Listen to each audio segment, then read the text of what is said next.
আমাদের বারের সদস্য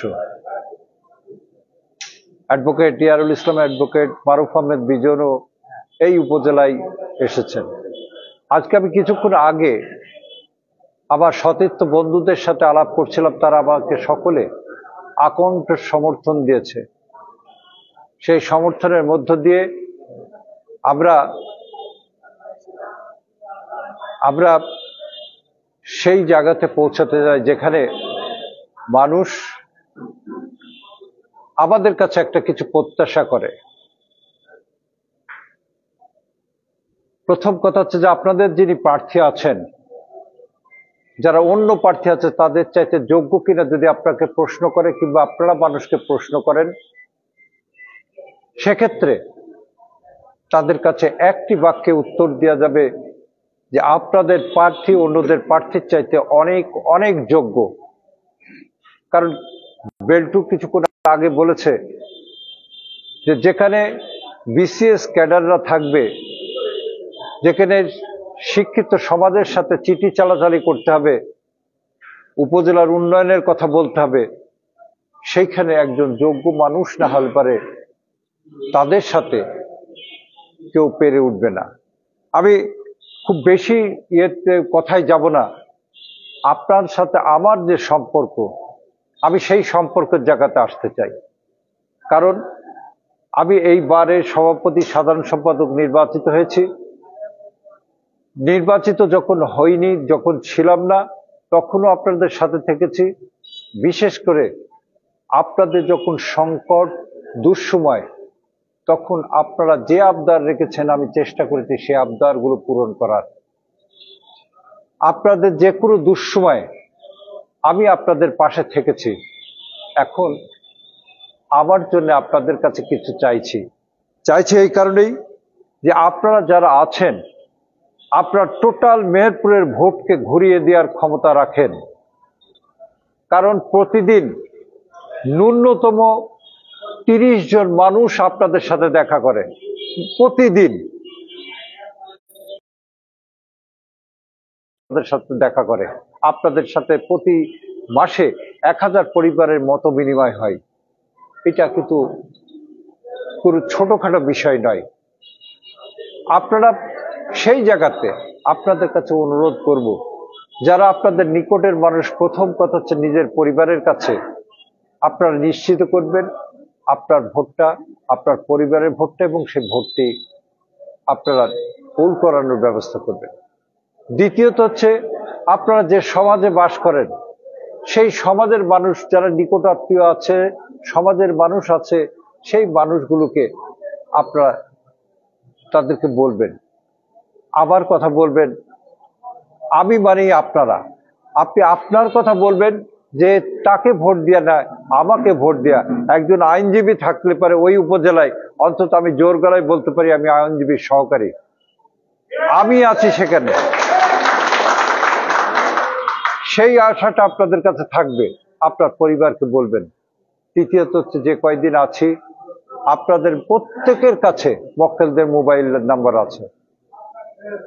আমি কি আপনাদের কাছে এইটুকু অনুরোধ করতে পারি যে আপনারা প্রত্যেকেই আপনাদের মক্কেলকে একটা করে ফোন করে বলবেন যে আমার একটা কথা রেখো, যে আমাদের নেতা যিনি ভোটে দাঁড়িয়েছেন উপজেলাতে, তাকে কাপ্রিস মার্কা একটা ভোট দিবা। এইটুকু আপনারা প্রত্যেকে যদি বলেন, তাহলে পরে আমি মনে করি না যে আমাকে খুব কষ্ট করে এতগুলো গ্রামের খুব সাধারণ মানুষের কাছে যেতে হবে আপনাদের মাধ্যমে। আপনারা তাদের দায়িত্ব নেবেন যে তোমার কিছু হলে পারে আমরা সেই তার কাছে গিয়ে, তার কাছে যদি কোনো কাজ থাকে সেই কাজটি আমরা করে দেব। এই বিশ্বাসের জায়গা থেকে আপনাদের সাথে আমার 365 দিনেরই সম্পর্ক, 1 দিন 2 দিন 3 দিনের নয়।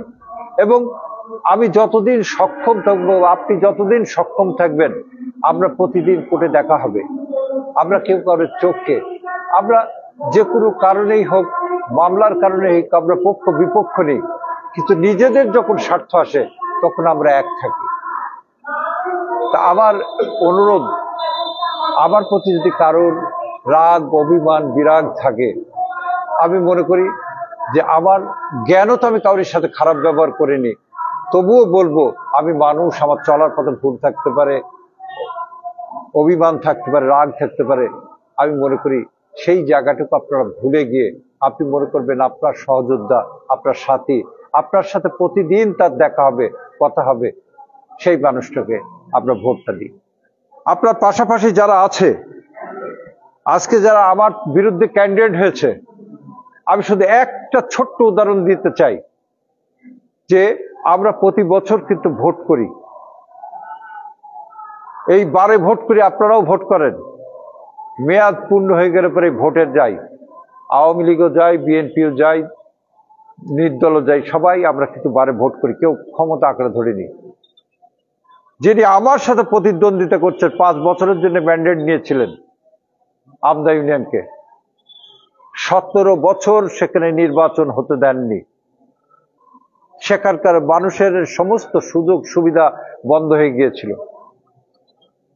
একটা মানুষ ক্ষমতাকে আঁকড়ে ধরার জন্য কতখানি খারাপ কাজ করে, যেটা আপনি 9 নম্বর ওয়ার্ডে যদি যান দেখবেন 800 পরিবার বিদ্যুৎহীন অবস্থায় আছে, 800 পরিবার পানির থেকে বঞ্চিত আছে, 800 পরিবার না পৌরসভার না আমদা ইউনিয়নের আছে।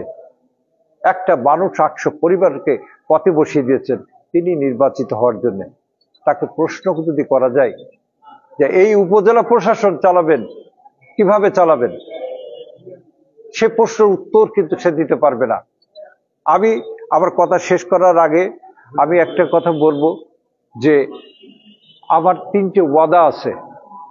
একটি ওয়াদা হচ্ছে যে এই মেহেরপুরের মানুষের সঙ্গে আমার যে 7টা ইউনিয়ন আছে, সেই 7টা ইউনিয়নের সাথে আমি সংযোগ স্থাপন করে, আমাদের অনেকের পরিবারের লোক বিদেশে আছে, তাই না?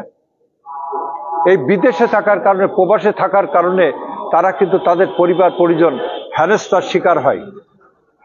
তা আমরা মনে করি যে আমার যে কাজের মধ্যে একটা যে কাজ হচ্ছে, এই পরিবারগুলোকে হেনস্থার শিকার না হয়, আমি একটা উপজেলায় যদি নির্বাচিত হই, একটা উপজেলায় হেল্প ডেস্ক করবো প্রবাসীদের জন্য। সাধারণ মানুষের যে উপকার আছে, যারা ইউনিয়ন পরিষদ থেকে বঞ্চিত হয়, অনেকে আছে যারা ওই ইউনিয়ন পরিষদের চেয়ারম্যানকে ভোট না দেওয়ার কারণে সেখান থেকে তার কাজটি হয় না।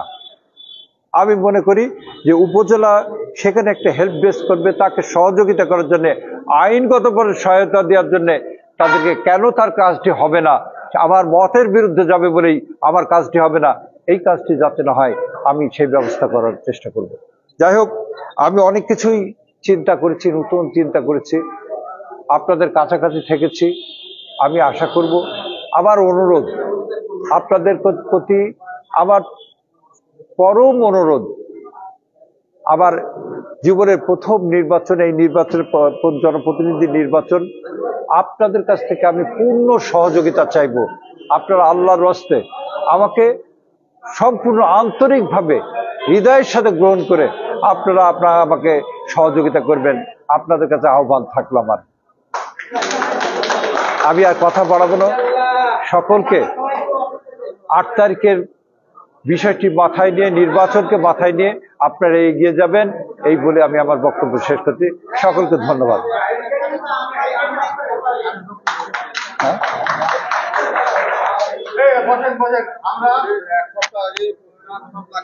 আমরা নিজেরা